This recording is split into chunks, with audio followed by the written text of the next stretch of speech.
दोस्तों नमस्कार। जैसा कि पिछले वीडियो में मैंने बताया था कि भारत सरकार, राज्य सरकार और विश्व बैंक और वर्ल्ड हेल्थ ऑर्गेनाइजेशन ये हमको किस तरीके से पैसे देते हैं। भारत सरकार, राज्य सरकार प्रोत्साहन देने के लिए कि जिससे आप देश हित में, समाज हित में और पर्यावरण के हित में आप काम कर सकें, तो वो आपको एक धनराशि ग्रांट के रूप में देते हैं, जिससे आप अपने व्यवसाय को आगे बढ़ा सकते हैं और उस पर लगने वाले बजट को आप कम कर सकते हैं और इनकम आप बढ़ा सकते हैं। दूसरा, जो इसमें विश्व बैंक हमारी किस तरीके से मदद करती है या WHO किस तरीके से मदद करती है, उस पर हम आते हैं। आपकी जो फसल लगी है, अमूमन साल भर में 8 महीने तो ग्रीन रहती है, लेकिन कई ऐसी फसलें हैं जो 12 महीने ग्रीन चलती रहती हैं और उनमें से ऑक्सीजन प्रोड्यूस होता है और कार्बन डाइऑक्साइड गैस अवशोषित होता है।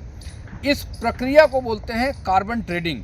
यानी कि जैसे अगर आप गल्फ़ कंट्री को ले लेते हो, गल्फ़ कंट्री ले लो या उन कंट्री को लो जहाँ पे पेड़ पौधे नहीं होते या कम होते, डिजर्ट एरिया को पकड़ लीजिए, तो वहाँ पे लोग गर्मी बहुत ज़्यादा होती है, तो वहाँ पे लोग AC चलाते हैं। AC जब चलाते हैं तो कार्बन प्रोड्यूस करता है, क्योंकि ठंडी हवा बनाने के लिए गर्म हवा बाहर फेंकता है, जिससे ग्लोबल वार्मिंग बढ़ जाती है। और ग्लोबल वार्मिंग बढ़ती है तब जब CO2 की मात्रा अधिक होती है। जब आप अधिक से अधिक पौधे लगाते हैं, फल लगाते हैं, गार्डनिंग लगाते हैं या कोई भी क्रॉप लेते हैं, जीरी की लेते हैं, कनक की लेते हैं, गन्ने की लेते हैं, नेपियर ग्रास की लेते हैं या किसी भी फसल लेते हैं, फसल जब तक ग्रीन रहता है वो फोटोसिंथेसिस प्रोसेस करता है और ट्रांसपिरेशन प्रोसेस करता है। दोनों प्रोसेस में वो CO2 को अवशोषित करता है और ऑक्सीजन को प्रोड्यूस करता है।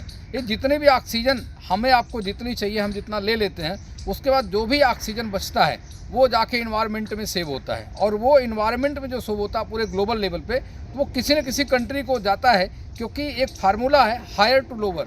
यानी कि जो चीज़ कम होती है वो या तो बड़े में विलीन हो जाती है या फिर अपने अस्तित्व को ख़त्म कर देती है। ठीक है, उसी प्रकार से ये ऑक्सीजन जितना आपको चाहिए आपने ले लिया, बाकी जाता है। हम क्या करेंगे, और ऑर्गेनाइजेशन जो WHRMS है, वर्ल्ड बैंक की तरफ से है, उनको वित्त पोषित यानी सहायता मिलती है।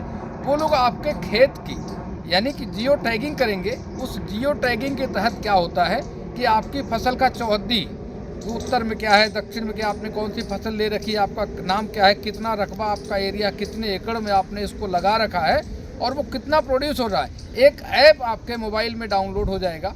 आपकी पूरा KYC उसके अंदर हो जाएगी और कितना वो प्रोड्यूस किया है आप अपने मोबाइल में उस ऐप के एप्लीकेशन के माध्यम से आप देख पाएंगे कि कितना फंड आपने, इंटरनेशनली फंड आपने जनरेट कर लिया। यानी कि जो आपने अपने खेत में बुआई की, फसल काटा, वो सब तो आपका अपना आई है, लेकिन इसके अलावा WHO से और वर्ल्ड बैंक से आपको जो पैसे मिलने वाले हैं कार्बन ट्रेडिंग के ऊपर, वो आप इसको और देख सकते हैं। और इससे रिलेटेड, कार्बन ट्रेडिंग से रिलेटेड आप जितना भी वीडियो चाहें आप जाके गूगल में सर्च करेंगे, आपको सैकड़ों वीडियो मिल जाएंगे, क्योंकि ये जानकारी आप तक नहीं पहुंच पाती, इसलिए आप इन सब चीज़ों से कनेक्ट नहीं हो पाते हैं।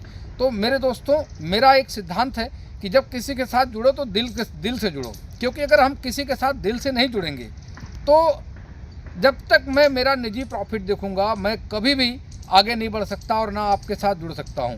लेकिन जब मैं आपके प्रॉफिट के बारे में सोचूंगा, आपका प्रॉफिट मतलब अगर आपका भला होगा तो मेरा तो अपने आप भला हो जाएगा। मैं इस मकसद से समाज सेवा भी करता हूं, लोगों के साथ कनेक्ट रहता हूं कि आप बढ़ेंगे तो संसार बढ़ेगा, आप सुखी तो सब सुखी। इसलिए आप लोग इस जो ऑर्गेनिक फार्मिंग कॉन्सेप्ट है इसको अपना करके ग्लोबल वार्मिंग से बचिए। और इसमें इका वर्ल्ड इकोनॉमिक फोरम के तहत अगर आप देखेंगे तो आपका केमिकल से उगाए गए फसल की जो वैल्यू है उससे कई गुना ज़्यादा आपको ऑर्गेनिक से उगाए गए फसल की मिलती है। तो अब प्रश्न ये आता है कि किसान उसको बेचने के लिए कहाँ जाएगा।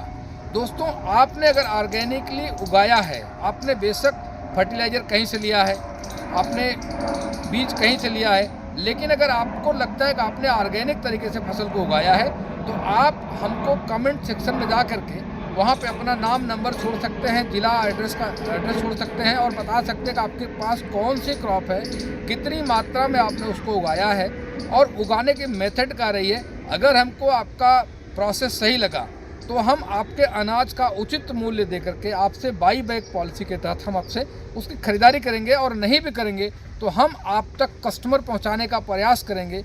जो कस्टमर बल्क में होता है और टोटल मटेरियल एक्सपोर्ट भी होता है, बाहर चला जाता है, और हमारे देश के अंदर जो एक अपर क्लास के लोग हैं, हाई क्लास जिसको हम बोलते हैं, जो BMW ऑडी कार वाले होते हैं, या फिर जो हेल्थ के प्रति बहुत कॉन्शियस होते हैं, ऐसे लोग ऑर्गेनिक ही प्रोडक्ट लेते हैं, चाहे उनको बेशक 10 रुपये की चीज़ 100 रुपये में मिले, वो इसके पीछे नहीं भागती।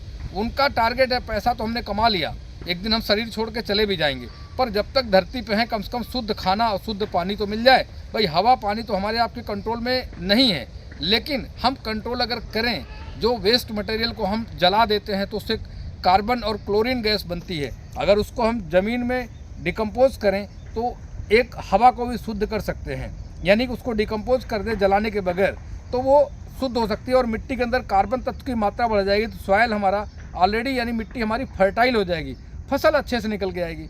तो हम अगर अपने योगदान को सुसंगठित तरीके से अगर एक साथ मिल जाए तो हम एक बड़ा एम्पायर जनरेट कर सकते हैं और प्रकृति में बदलाव लाने में सक्षम हो सकते हैं। और जैसे हमारी प्रकृति पहले हुआ करती थी, आज से 100 साल 150 200 साल पहले थी या 1000 वर्ष पहले थी, उस तरीके से हम प्रकृति को नीट एंड क्लीन कर सकते हैं। तो दोस्तों, हमारा ये वीडियो बनाने के पीछे जो आप लोगों का मकसद है, एक तो आप अधिक से अधिक जानकारी अपने पास रखें, लोगों को भी अवेयर करें और इस प्रकृति के साथ जुड़ करके इतना सारा धन कमाएं और लोगों को कमाने का उनको मौका दें। तो ये ऑर्गेनिक फार्मिंग एक ऐसा कॉन्सेप्ट है जिससे आप जब भी कनेक्ट होंगे तो आपको, आपके परिवार को, समाज को और देश को, सभी लोगों का इसका फ़ायदा मिलेगा। तो आइए हम सब मिल करके एक साथ कदम में कदम मिलाते हैं, हाथ से हाथ मिला करके चलते हैं आगे और एक नई दुनिया का संचार करते हैं। केमिकल फ्री खेती के लिए लोगों को जागरूक करते हैं और उनको प्रोत्साहित करते हैं और उनकी मदद करते हैं। मदद करते हुए हाथ में हाथ मिला करके एक नए ब्रह्मांड की संरचना करते हैं जहाँ पे केमिकल या जहर मुक्त खेती से हम बचें। जिस दिन आप जहर मुक्त खेती से बच जाएंगे, आपके घर में दवाइयों का खर्चा टोटल नील हो जाएगा, यानी कि बिल्कुल बंद हो जाएगा। आप बीमार ही नहीं पड़ेंगे तो हॉस्पिटल की क्या ज़रूरत है। हॉस्पिटल के बजाय गुरुकुल खोलो, स्कूल खोलो, पढ़ाई करो, बीमारी नहीं होना है। और एक केमिकल में या फिर जो भी हम एलोपैथिक दवाइयाँ लेते हैं, इनमें क्या रहता है, एक बीमारी का खाते हैं दूसरी बीमारी उसमें पैदा हो जाती है। तो आप आयुर्वेद को अपनाएं, आप आयुष्मान सिस्टम को अपनाएं, प्रकृति के साथ जुड़ें और इसी में आपका, हमारा, सबका, हम सबका भला है।